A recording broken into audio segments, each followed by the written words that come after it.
एक छोटे से गांव में हरे भरे पहाड़ों के बीच रघुनाथ नाम का एक किसान रहता था। वह अपनी मेहनत और ईमानदारी के लिए जाना जाता था। लेकिन उसका पड़ोसी धनीराम बिल्कुल विपरीत था। धनीराम चालाक था और अक्सर बेईमानी से धन कमाने के तरीके अपनाता था। एक साल मानसून में देरी हो गई और पूरे गांव में सूखा पड़ गया। किसान चिंतित थे क्योंकि उनकी फसलें सूख रही थीं। रघुनाथ ने फैसला किया कि वह अपने बचाए हुए पानी और अनाज को गांव के लोगों के साथ साझा करेगा।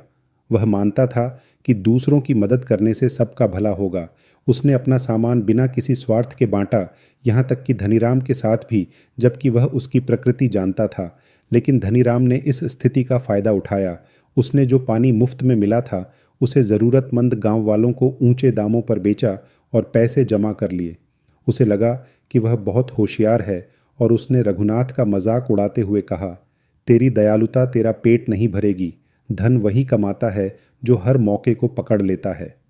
महीने बीत गए और गांव वालों ने बारिश के लिए प्रार्थना की। अंततः आसमान बरसा और खेतों को फिर से बोने के लिए तैयार किया गया। रघुनाथ के खेत लहलहा उठे क्योंकि उसने सूखे के दौरान भी अपनी ज़मीन की देखभाल की थी। उसने कड़ी मेहनत की और बम्पर फसल काटी।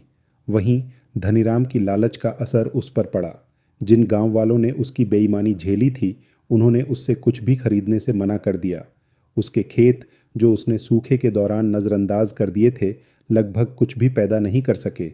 उसका सारा धन खत्म हो गया और वह केवल पछतावे के साथ रह गया। एक दिन धनीराम रघुनाथ के पास आया और कहा, मुझे समझ नहीं आ रहा है, तुम सफल कैसे हुए जबकि मैं असफल हो गया। रघुनाथ मुस्कुराते हुए बोला, जैसा करोगे वैसा भरोगे। मैंने दयालुता और ईमानदारी बोई और मुझे उसकी भरपूर फसल मिली। तुमने लालच और बेईमानी बोई और वही तुम्हारे पास वापस आया। इस घटना ने धनीराम का दिल बदल दिया। उसने समझ लिया कि अच्छे कर्मों की शक्ति क्या होती है और उसने निस्वार्थ भाव से दूसरों की मदद करनी शुरू कर दी। समय के साथ पूरा गांव साथ मिलकर तरक्की करने लगा, यह समझते हुए कि जो वे दुनिया को देंगे वही उन्हें वापस मिलेगा। इस कहानी से हमें यह सीख मिलती है कि आपके कर्म आपकी किस्मत तय करते हैं।